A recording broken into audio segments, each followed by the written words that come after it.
Okay, so now that we've done a bit of a recap on the rubric, I'm going to take you through some essentials that you'll need to cover when you're actually exploring your text. Okay, once you start getting into the reading, the interpreting, the analyzing, there's a few things to look at: the subject matter, the response, the nature of the dialogue, and how the actual texts are conversing. So, the first idea is the subject matter. Okay, so what is actually impacting the first work? What are the key concerns? What are some of the messaging, the intent, the purpose of the original work? And what you'll find is that in the hypertext, a lot of it might be influenced not only by societal context of the author, but their own personal context as well. So, first point is the subject matter. Then you might get into the response text. Okay, so how is the hypertext responding to their subject matter? Is it aligning with some of the points being made in the earlier works, or is it actually, if we're looking at the rubric, colliding? Is there a delineation away, or is there a reframing or a reshaping? So sometimes the idea itself is shared. The key aspect is shared amongst both texts, but perhaps the interpretation of that idea has shifted in that new text due to newer contexts. Then we move on to the actual nature of the dialogue. So this is where you have noted some connections. Okay, it doesn't mean necessarily that the newer text is exploring them in exactly the same way, but it might be that there's a key idea that's being explored, even if there's changes. There's a key idea, or there's a key setting that's being explored, or a key moment, because it really depends on your pair of texts, or a key theme, or a key perspective, or perhaps even a key form technique or structural technique. Is there a motif that's being carried across? Is there some allusion, some metaphor? You're big into textual techniques. So once you actually zone in on the nature of that dialogue, this is where you'll start to actually note the connections, or perhaps the changes, whether there has been a collision in ideas, or if the author of the newer text has reframed the issue. And so once you start looking into the nature of this dialogue, you start to now get into your evidence. You will start finding examples of, what did the you might say first, this is what the original author noted, or identified, or expressed, or explored. And then you might look across at your hypertext and you might say, this idea aligns in the hypertext, and produce some evidence. Or perhaps there is a reframing or a collision.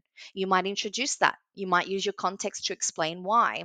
So, the nature of the dialogue, it's always important to consider the purpose, audience, and context of that, to enable you to deepen the connections and the analysis. And then fourth is how the text converse. So, remember that in high school English, sorry, HSC, senior English, how is always language. How is language being used to shape and produce meaning? So you might be looking at big form techniques. If it's a poem, you might be looking at structural elements. If it's a prose fiction, you might be looking at certain genre elements. If it's actually the language itself, you might be looking at symbolism that has been brought across, or motif. And then obviously within your specific examples, quotes, and evidence, you will have very specific techniques that go along with that, which also will help you to explain how the actual dialogue is taking shape.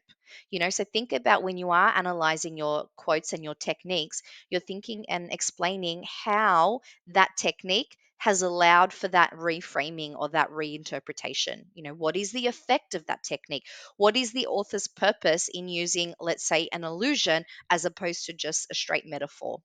Thinking about that, it's all very deliberate. Okay, now that I've taken you through the basis of the rubric and given you some examples in how you might start to examine and analyze, you might now actually be thinking about, how do I maybe deepen my analysis or deepen my consideration of the rubric? And this is where you get into things like intertextuality, dialogism, some certain literary theory. Now, it's not a necessity in your work to include this, though some students do find it useful to do a bit of reading to understand on how this is taking place within their text. And they might find that when they understand intertextuality better, or they understand what dialogism applies, they're able to more easily see it through their pair of texts, or be open to discussing and identifying it when they're examining it in class with their teachers, or perhaps even when they're looking at it in exemplar responses. So, the rubric title of Textual Conversations really lends itself nicely to dialogism, which is when texts are in conversation with other texts and they're referencing and responding to them. And this contributes to the overall meaning. So, you will find when you're looking at your own comparative that there are certain connections in the both texts that are creating a bit of a discourse or a conversation, and usually it's your newer text that's responding or referencing the latter.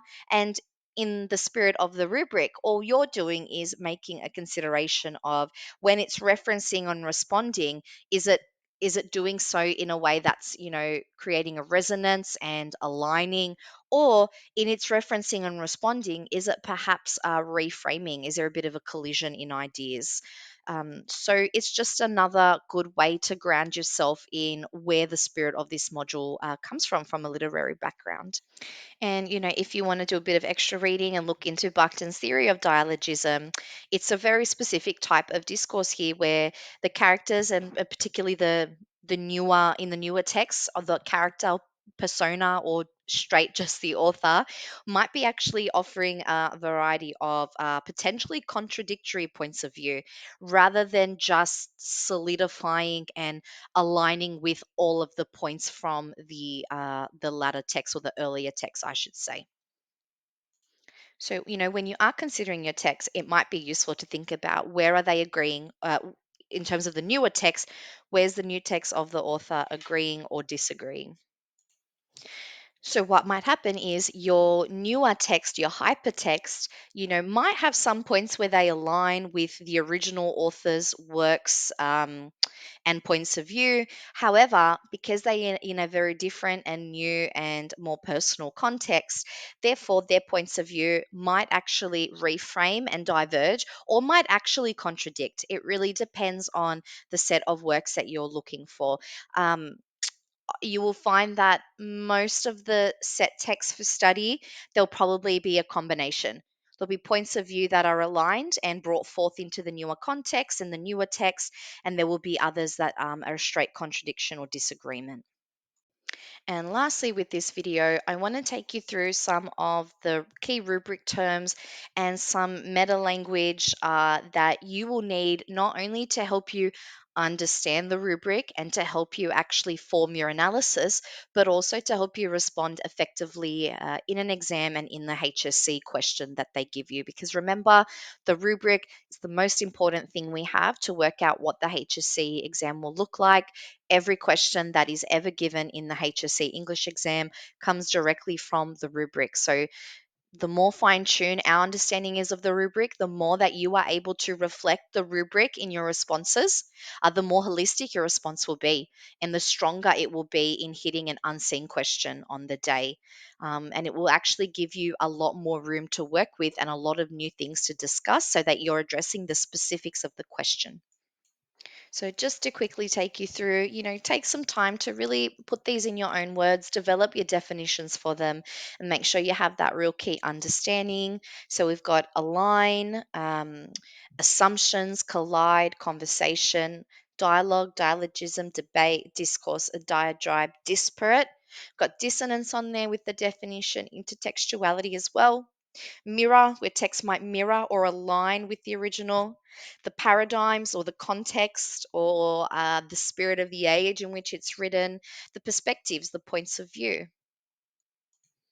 And then you have, well, what is actually happening in terms of the dialogue? Is there a prolongation or an extension? Is there more of a reimagining or an adapting in a newer context? Or is there actually a reframing, a change in the original perspective? And what reflections or resonances or reverberations might there be as well? So I think as a starting point, it's really good for you to know these terms, have them, and then actually start using them, producing sentences with these when you start examining your text.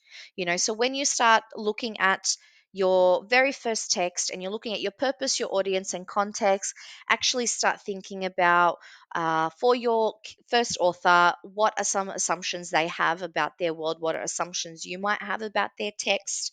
Um, in what ways is their paradigm being represented? What is their paradigm and context? And what perspective might they have? What is the purpose of their works? What are they trying to get across through the self-expression of their work of art, of their literature?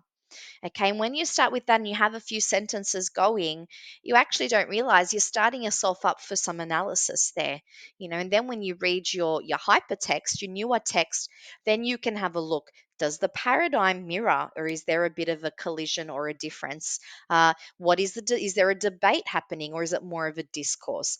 Are there similarities and alignments, and is there a reverberation of ideas? Or are there disparate ideas? Is there dissonance? And what has been reframed or reimagined?